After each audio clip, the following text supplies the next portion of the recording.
Bahwa pertumbuhan dalam Kristus adalah satu proses. Umat-umat Kristen yang sedang bertumbuh itu adalah memasuki satu proses yang berkelanjutan, ya, berkelanjutan. Karena pertumbuhan itu adalah bukanlah pekerjaan sesaat. Itu adalah pekerjaan seumur hidup.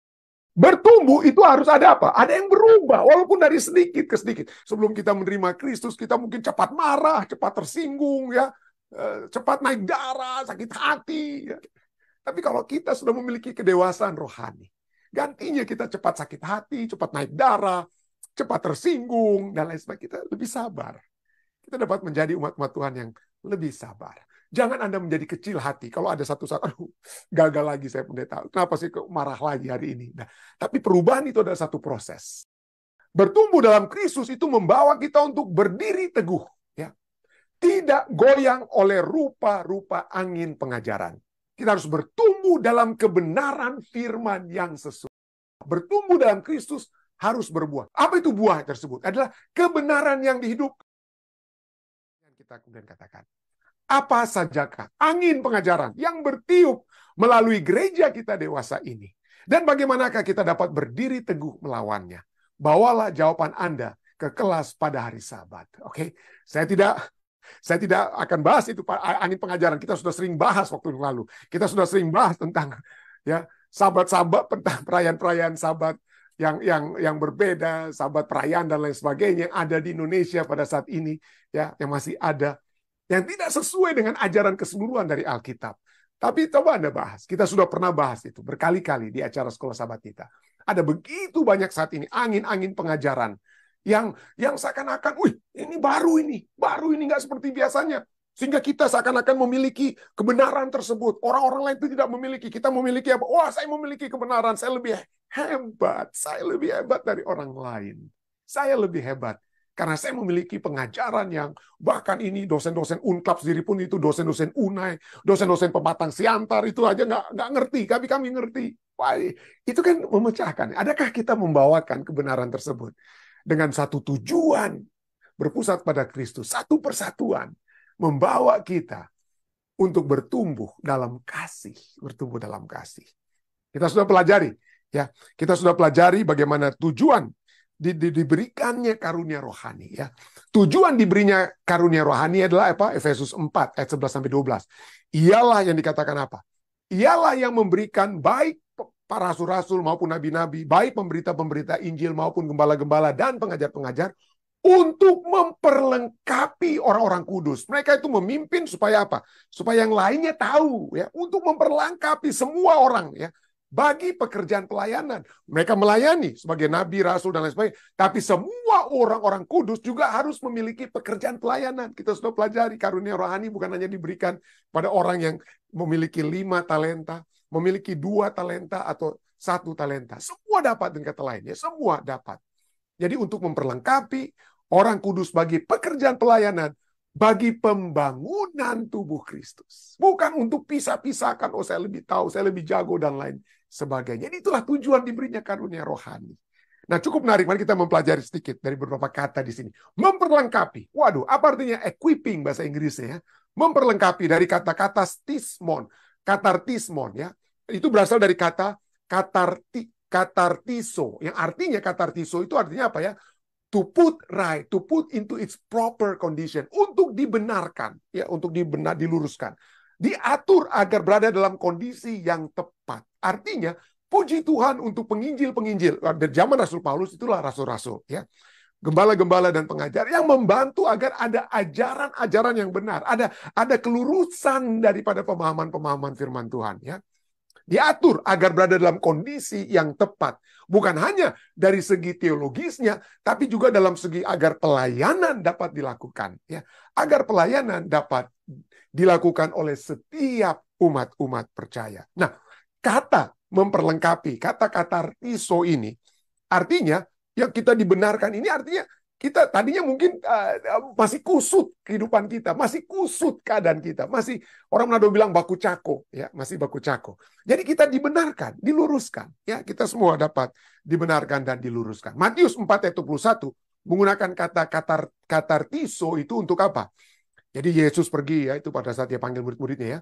Yesus pergi dari sana, dilihatnya pula dua orang bersaudara, Yakobus anak Zebedius dan Yohanes saudaranya bersama ayah mereka Zebedius. Apa yang mereka sedang lakukan? Sedang katartiso, sedang membereskan jala di dalam perahu, ya. Jadi jala itu seringkali setelah mereka tangkap ikan yang cepat-cepat dan sebagainya, itu terlipat-lipat itu, ya. Jala tersebut itu terlipat-lipat. Jadi perlu diluruskan, ya. Kita semua tidak ada yang tidak. Entah Anda yang sedang mendengarkan firman Tuhan, saya yang sedang membawakan firman Tuhan. Entah apapun suku kita, apapun pendidikan kita, apakah kita laki-laki atau perempuan, semua kita memiliki kehidupan yang perlu diluruskan. Perlu dikatartiso. Ya. Perlu dikatartiso. Itulah sebabnya kita diperlengkapi atau diluruskan. Orang-orang kudus itu perlu diluruskan bagi pekerjaan pelayanan, bagi pembangunan tubuh Kristus. Kita perlu diluruskan, disatukan ide kita, disatukan pemahaman kita dalam arti, mari kita melayani bersama. Mari kita bangun bersama-sama. Ya. Tapi kalau ada satu orang yang larinya ke kiri, orang begitu datang lainnya dari Amerika dengan pengajaran lain, datangnya ke kanan, kiri, kanan, dan akhirnya kusut kita semua. Kita perlu diperlengkapi atau diluruskan. Ya. Itulah kata sebabnya ini berbicara tentang perlunya pengajar-pengajar yang seperti rasul-rasul, nabi-nabi, pemberita Injil, gembala yang di zaman Rasul Paulus dan mereka itu yang yang memiliki satu hubungan dekat dengan Tuhan dan dipenuhi dengan Roh Kudus. Ingat apa yang terjadi dengan rasul-rasul ini? Mereka telah dipenuhi dengan apa? Roh Kudus, sehingga mereka dapat memimpin, dapat mengajar, dapat meluruskan hal-hal yang perlu diluruskan. Oke? Berikutnya, tujuan itu selain untuk meluruskan umat-umat Tuhan supaya dapat bekerja bagi pelayanan adalah bagi pembangunan tubuh Kristus. Nah, apa itu? Apa artinya pembangunan? Ya? Pembangunan itu berbicara tentang proses yang berkelanjutan. Sampai kapan kita harus dibangun? Sampai kapan? Efesus, kita sudah baca Efesus 4 ayat 11-12. Sampai kapannya itu ayat 13. Sampai kapan itu ayat 13, ya. Sampai kita semua telah mencapai kesatuan iman dan pengetahuan yang benar tentang anak Allah, kedewasaan penuh dan tingkat pertumbuhan yang sesuai dengan kepenuhan Kristus. Jangan kata lain, ya. Jadi setiap umat Kristus itu harus bertumbuh di dalam Kristus. Semua umat Kristen harus bertumbuh di dalam Kristus, ya. Harus bertumbuh. Kenapa? Karena mungkin pada saat kita masih kecil, pada saat saya belum ahli, ada pengetahuan-pengetahuan yang belum sepenuhnya saya ketahui. Tapi pada saat kita dari hari ke hari bersatu dengan Kristus, saat hari ke hari kita mendengarkan firman Tuhan, membaca firman Tuhan, merenungkan firman Tuhan, maka firman yang telah diberikan oleh Roh Kudus, firman yang telah dituliskan oleh rasul-rasul penulis Alkitab oleh Roh Kudus, firman yang sama yang telah diberikan melalui Roh Kudus akan kita baca, dan penerangan firman tersebut juga akan diberikan oleh Roh Kudus. Ya. Dan itulah sebabnya kita akan mencapai kesatuan iman, pengetahuan yang benar. Tadinya pengetahuan kita belum sepenuhnya benar, atau mungkin salah bahkan sebelumnya. Jadi jangan Anda berpikir bahwa saya sudah tahu semua dan lain sebagainya. Saya sendiri, terus terang saja, sebagai pendeta sekalipun, setiap saat saya mempelajari firman Tuhan, setiap kali saya mempersiapkan pelajaran kita setiap malamnya, saya selalu terkesima. Waduh, Tuhan, ada hal yang baru, yang walaupun mungkin sudah berulang-ulang kali saya baca dari satu ayat misalnya. Ada selalu hal-hal yang baru yang Tuhan berikan kepada saya untuk dapat melihat dari satu sisi. Jadi jangan pernah saya katakan dengan kata lain, ya, jangan saya pernah katakan, saya udah tahu semuanya, udahlah. Atau kita dengar seorang pengkhotbah berkhotbah, saya udah nggak mau dengar lagi khotbahnya. Jangan pernah berpikir seperti itu. Mari kita selalu memiliki satu roh hati yang terbuka. Roh untuk menerima Roh Kudus, dengan kata lain, ya. Roh untuk menerima Roh Kudus. Bertumbuh. Jangan selalu kita berpikir bahwa saya sudah tahu semua. Saya sudah tahu tentang Trinitas. Saya sudah tahu tentang atau keesaan Tuhan dan lain sebagainya. Saya sudah tahu tentang sabat yang sesungguhnya atau apa. Jangan kita pernah merasa seperti itu. Biarlah kita memiliki pengetahuan, bertumbuh untuk memiliki pengetahuan yang benar tentang anak Allah. Kedewasaan yang penuh. Dan tingkat pertumbuhan. Firman Tuhan Efesus 4 ayat 13. Firman Tuhan yang memberikan kedewasaan. Memberikan tingkat pertumbuhan yang sesuai dengan kepenuhan Kristus. Dan bagaimana caranya? Apa manifestasi daripada kita semua dibangun, ditumbuh, bertumbuh, ya. Apa artinya itu? Apa artinya bertumbuh dalam Kristus? Mari kita lihat 5 poin pada malam hari ini. 5 poin pertumbuhan di dalam Kristus. Bagaimana proses atau bagaimana kita dapat bertumbuh dalam Kristus? Melihat proses pertumbuhan tersebut. Ini bagian pertambahan kita, bertumbuh di dalam Kristus. Yang pertama adalah bahwa pertumbuhan dalam Kristus adalah satu proses. Umat-umat Kristen yang sedang bertumbuh itu adalah memasuki satu proses yang berkelanjutan, ya, berkelanjutan. Setiap hari kita bertumbuh, setiap hari kita memohon Tuhan memberikan kekuatan untuk memahami firman-Nya, untuk merubah kehidupan kita. Mungkin dari hari ke hari, mungkin tadinya ada begitu banyak ya hal-hal yang kita ketahui, sekarang kita semakin tahu. Ada begitu banyak praktek-praktek salah yang kita buat, sekarang berangsur-angsur apa? Mulai hilang ya.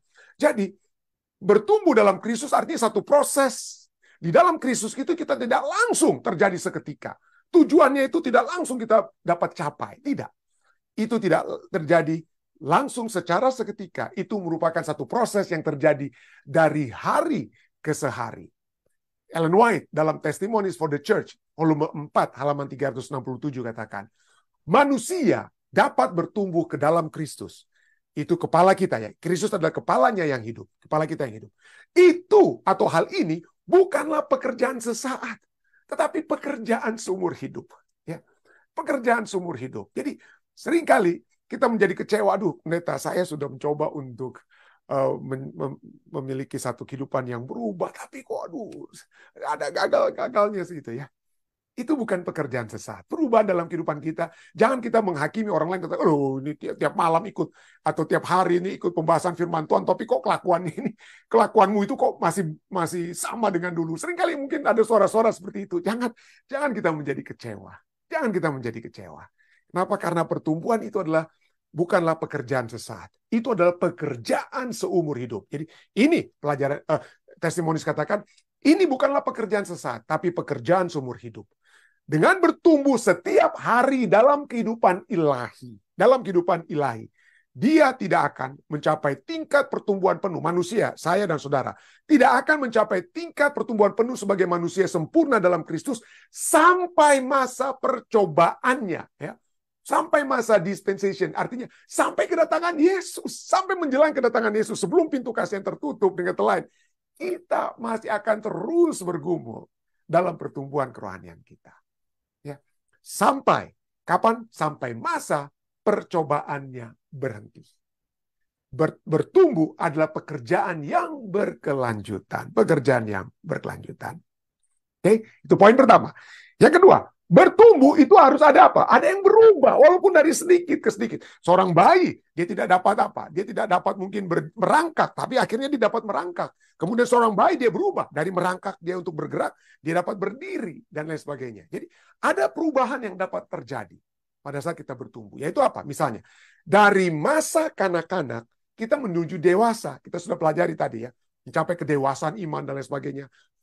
Efesus 4 katakan. Jadi, dari masa kanak-kanak kita menuju dewasa. Nah, ada yang katakan, oh pendeta, tapi bukannya Kristus sudah bilang, wah kita harus menjadi seperti anak-anak kecil. Betul, Kristus ingin kita menjadi seperti anak kecil, ya childlike, seperti anak kecil. Tetapi Kristus tidak ingin kita menjadi seperti kanak-kanak. Ada beda antara childlike dengan childish, kekanak-kanakan. Okay? Kita jangan menjadi seperti kekanak-kanakan. Ya orang. Jadi dengan kata lain apa ya? Harus ada kedewasaan, tapi memiliki kemurnian hati seperti anak-anak kecil, tetapi bukan menjadi kekanak-kanakan. Ada perbedaan antara childish dan childlike. Itulah sebabnya 1 Korintus 13 ayat 11 katakan, ketika Rasul Paulus katakan, ketika dia belum mengetahui tentang Injil secara penuh ya, ketika aku kanak-kanak, aku berkata-kata seperti kanak-kanak. Aku merasa seperti kanak-kanak. Aku berpikir seperti kanak-kanak. Sekarang, sesudah aku menjadi dewasa, aku meninggalkan sifat kanak-kanak itu. Ya orang Jakarta bilang, kolokanlah itu. Pemarah-pemarahnya mungkin ya, cepat tersinggung ya. Sebelum kita menerima Kristus, kita mungkin cepat marah, cepat tersinggung ya. Cepat naik darah, sakit hati. Ya. Tapi kalau kita sudah memiliki kedewasaan rohani, gantinya kita cepat sakit hati, cepat naik darah, cepat tersinggung, dan lain sebagainya. Kita lebih sabar. Kita dapat menjadi umat-umat Tuhan yang lebih sabar. Ada perubahan dari waktu ke hari. Tentu saja seperti saya sudah katakan, itu tidak langsung blek jadi begitu saja. Untuk menjadi orang yang sabar, ya, untuk kemudian menjadi tenang, itu membutuhkan waktu. Jangan Anda menjadi kecil hati kalau ada satu saat, aduh, gagal lagi saya pendeta. Kenapa sih kok marah lagi hari ini? Nah, tapi perubahan itu adalah satu proses, ya. Dari proses dari waktu ada seperti bayi yang merangkak, jatuh bangun, berdiri, coba jalan, jatuh bangun, itulah. Tapi harus ada perubahan. Jangan berlari di tempat, dengan kata lain. Jangan berlari atau berjalan di tempat. Yang ketiga, bertumbuh dalam Kristus itu membawa kita untuk berdiri teguh, ya. Tidak goyang oleh rupa-rupa angin pengajaran. Efesus 4 ayat 14 sudah katakan tadi, mari kita baca kembali. Sehingga kita bukan lagi anak-anak atau kekanak-kanakan, childish, ya, yang diombang-ambingkan oleh rupa-rupa angin pengajaran, oleh permainan palsu manusia dalam kelicikan mereka yang menyesatkan. Dalam kelicikan mereka yang menyesatkan. Supaya kita tidak diombang-ambing, apa yang harus terjadi? Kita harus bertumbuh dalam kebenaran firman yang sesungguhnya. Itulah puji Tuhan. Kita dapat bertumbuh sejak masa pandemik, ya. Pada mulanya ini dapat menjadi hanya satu sarana bagi saya untuk dapat menjangkau umat Tuhan di Jemaat Fisdak, ya. Di masa pandemik saya tidak bisa mengunjungi mereka, tapi melalui Zoom, melalui pengajaran Sekolah Sabat, kita dapat bertemu dan itu dapat menjadi kekuatan bukan hanya bagi Jemaat Fisdak, anggota-anggota saya, Anda semua yang saat ini selalu bergabung, dan juga bagi saya pribadi, ya. Kita dapat terus bertumbuh, kita dapat melihat apa yang Tuhan kehendaki. Kita baca bukan dari filsafat-filsafat saya, ya, bukan berdasarkan pemahaman saya, tapi umumnya saya mencoba untuk melihat apa yang firman Tuhan katakan, apa yang ayat-ayat firman Tuhan katakan. Saya mencoba dengan bantuan Roh Kudus, ya, dengan kekuatan yang surga berikan untuk menggali firman Tuhan. Ya, untuk menggali firman Tuhan, ya. Itulah sebabnya Yesaya 8 ayat 20 katakan, ya. Carilah pengajaran dan kesaksian. Carilah pengajaran dan kesaksian. Supaya yang tidak berbicara sesuai dengan perkataan itu, maka baginya tidak terbit fajar. Tapi bagi kita yang mencari pengajaran, yang melihat melihat firman Tuhan sebagai penuntun kehidupan kita, akan terbit fajar. Ya, itulah akan menjadi kita kuat. Ya, mempelajari firman Tuhan, melihat apa yang Tuhan kehendaki dalam kehidupan kita, membawa kita untuk tetap berdiri teguh, berdiri teguh. Nah, sayang sekali kalau kita lihat, ya, kitab Efesus yang kita sudah baca ini, melihat bagaimana pengajaran-pengajaran itu yang dapat membawa kita berdiri teguh. Firman Tuhan itulah yang dari sejak sononya, orang di Jakarta bilang, ya, coba untuk dikacaukan oleh setan. Coba dikacaukan. Tuhan sudah berkata kepada Adam dan Hawa di Taman Eden, semua pohon boleh kamu makan, kecuali yang satu ini. Tuhan bilang itu. Tapi firman Tuhan itu dikacaukan oleh setan. Pada saat setan berbicara dengan Hawa, apa yang dikatakan oleh setan dalam Kejadian pasal 3? Bukankah, dikatakan, bukankah semua pohon di dalam taman ini tidak boleh kamu makan? Hanya yang satu ini boleh kamu makan. Jadi ada firman Tuhan yang sejak semula itu sudah dicoba untuk dikacau balaukan. Bikin Hawa limpuh. Mana yang benar? Kurang lebih begitu, ya. Walaupun Hawa tahu. Tapi pada saat setan bilang begitu, ya tentu saja Hawa juga bilang, oh, no, Tuhan bilang kita jangan memakan. Tapi kemudian karena sudah dikacau balaukan oleh setan, Hawa tambahkan. Hawa bilang tidak boleh memakan dan menjamah dan memakan. Ditambahkan oleh Hawa. Coba Anda baca. Menarik, kita sudah sering bahas hal tersebut, ya. Jadi itulah, ya. Ada firman Tuhan yang diajarkan oleh rasul-rasul, nabi-nabi, pemberita-pemberita Injil, gembala-gembala, dan pengajar-pengajar, ya, untuk memperlengkapi orang kudus bagi pekerjaan pelayanan, Efesus 4 ayat 11 dan sampai 12, bagi pekerjaan pelayanan dan bagi pembangunan tubuh Kristus. Itu sudah diajarkan. Firman Tuhan dibawakan, dibagikan melalui rasul-rasul, nabi-nabi, pemberita Injil, gembala-gembala, pengajar. Tapi apa yang terjadi kemudian? Waduh, ada juga mereka. Efesus 4 ayat 14 berbicara tentang manusia, permainan palsu manusia dalam kericikan mereka yang menyesatkan. Ada yang menyesatkan, ada yang menyatukan, ada yang membangun, ada yang mengacaukan, ya, memecah belahkan. dengan rupa-rupa angin pengajaran, ya, permainan palsu manusia, permainan palsu seperti saya katakan tadi pelajaran sahabat kita ya, permainan palsu, permainan tangan yang cepat dan lain seperti main kartu atau bersulap begitu ya, permainan palsu manusia dalam kelicikan mereka yang menyesatkan. Jadi kita memang sudah berada, kita harus mengakui bahwa di antara umat-umat Allah sekalipun, terus terang saja, di antara kelompok umat-umat Allah sekalipun, kita akan mendapati mereka yang menyesatkan. Dengan apa? Permainan tangannya cepat. Artinya mereka mengacau balaukan. Seperti permainan kartu ya. Permainan kartu itu yang cepat tangan itu kan mengacau balaukan kartu ya. Jadi kartu itu yang seperti tadi itu ya. Jadi itulah yang dilakukan. Ya, memutarbalikkan seperti setan yang memutarbalikkan. Itulah sebabnya saya sering katakan ya, di Manado setan itu sering dikatakan setan putar ya. Kenapa? Karena dia suka putar-putar ya. Putar-putar itulah yang terjadi dan itu dapat terjadi di tengah-tengah kita. Firman Tuhan katakan dalam Matius 7 ayat 15. Yesus sudah katakan dalam Matius 7. Jadi diingat juga oleh murid-muridnya apa yang dikatakan Yesus dan dituliskan juga oleh Lukas. Juga dalam Kisah 20 ayat 29. Matius 7 ayat 15. Lihat di tengah-tengah kawanan domba ini apa? Ada serigala ya. Jadi dikatakan apa? Matius 7:15. Waspadalah terhadap nabi-nabi palsu. Ya, Efesus 4 berbicara tentang nabi-nabi yang asli, rasul-rasul, gembala-gembala pengajar. Tapi waspadalah juga, Yesus katakan, terhadap nabi-nabi palsu yang datang kepadamu dengan menyamar seperti domba. Tetapi sesungguhnya mereka adalah serigala yang buas. Datang untuk mengabarkan Injil.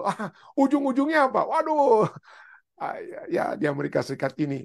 Kita lihat bagaimana ada pengajar-pengajar ya yang bukan hanya apa ya, bukan hanya sepertinya mengajarkan kebenaran, tapi ujung-ujungnya mengambil uang orang lain atau apa, melecehkan seperti David Kores yang kita dulu tahun-tahun lalu itu ya, membawakan pengajaran yang baru yang membuat orang tertarik, lalu dia kemudian himpun mereka dalam satu kompleks di Waco, Texas, di Waco atau Waco ya, Waco, Texas, lalu sampai harus diserang oleh agen-agen keamanan Amerika Serikat. Ya.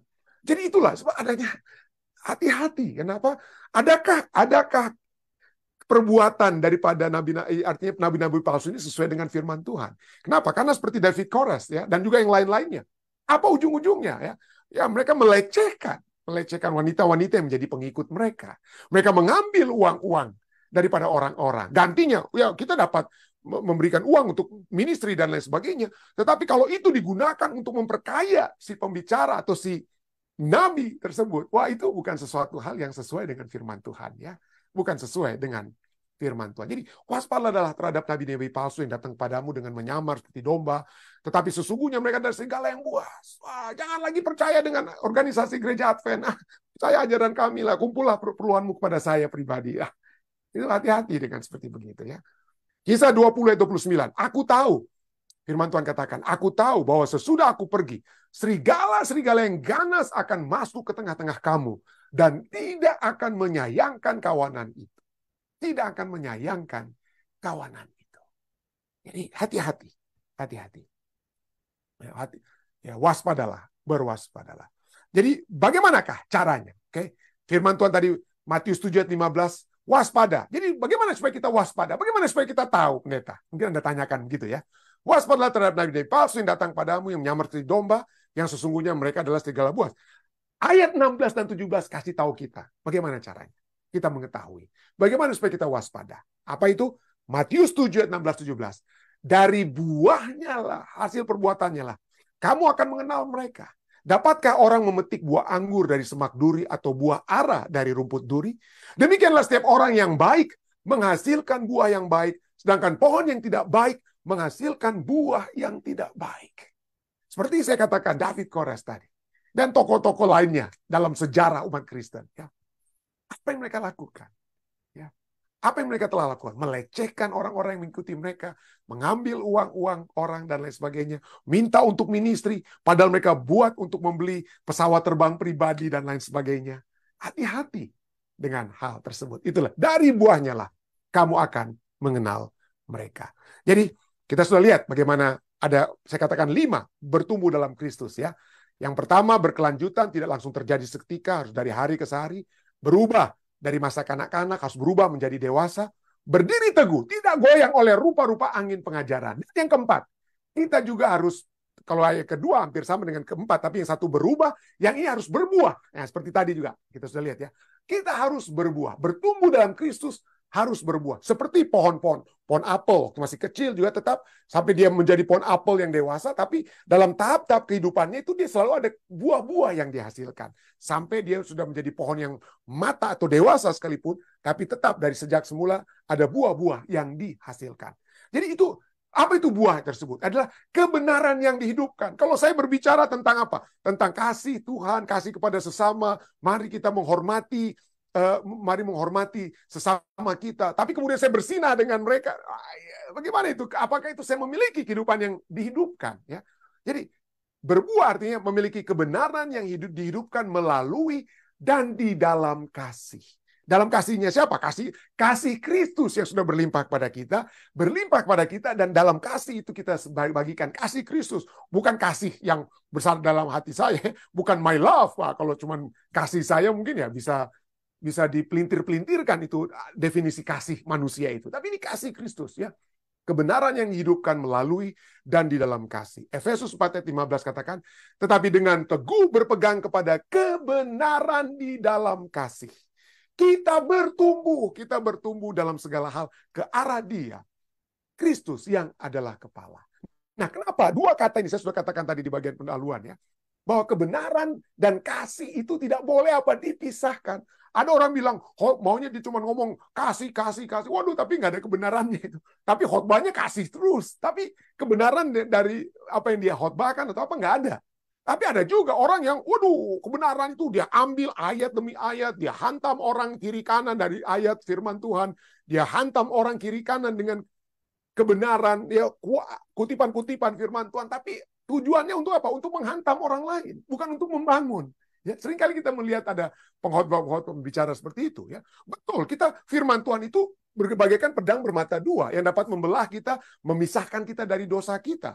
Tetapi bagaimana caranya? Apakah itu caranya dengan saya ini lebih suci dari Anda, saya hantam Anda dengan firman Tuhan supaya Anda kelihatan buruk, saya kelihatan lebih baik. Ya. Apa itu? Kita dengan kebenaran yang kita bawakan dalam kasih. Nah, bukan gitu. Kebenaran yang kita pegang itu adalah kebenaran di dalam kasih. John R.W. Stott, seorang teolog Protestan Kristen, ya, dia katakan bahwa kebenaran akan menjadi keras. Kebenaran itu akan menjadi keras kalau kita hanya untuk hantam-hantam kiri kanan, ya. Kebenaran akan menjadi keras jika tidak dilembutkan oleh kasih. Dan kasih akan menjadi lembek, nggak ada apa-apanya. Kasih akan menjadi lembek jika tidak dikuatkan oleh kebenaran. Jika tidak dikuatkan oleh kebenaran. Jadi kalau kalau Anda berpikir bahwa saya memiliki kebenaran, lalu Anda di dalam video-video Anda hantam pendeta ini, hantam pendeta itu, dan lain sebagainya, karena pendeta itu teologianya nggak benar, karena teologi saya yang lebih benar, dan lain sebagainya. Mari kita ditegur oleh firman Tuhan dalam Efesus 4 ayat 15. Adakah kita memiliki kebenaran di dalam kasih? Kebenaran di dalam kasih. Dalam 2 Petrus 3 ayat 17-18, ya, tetapi kamu, Rasul Petrus juga katakan, tadi Paulus, tapi sekarang nasihat dari Petrus, supaya kita bertumbuh dalam apa? Kasih dan kebenaran dan kasih, berjalan bersama-sama. Ya.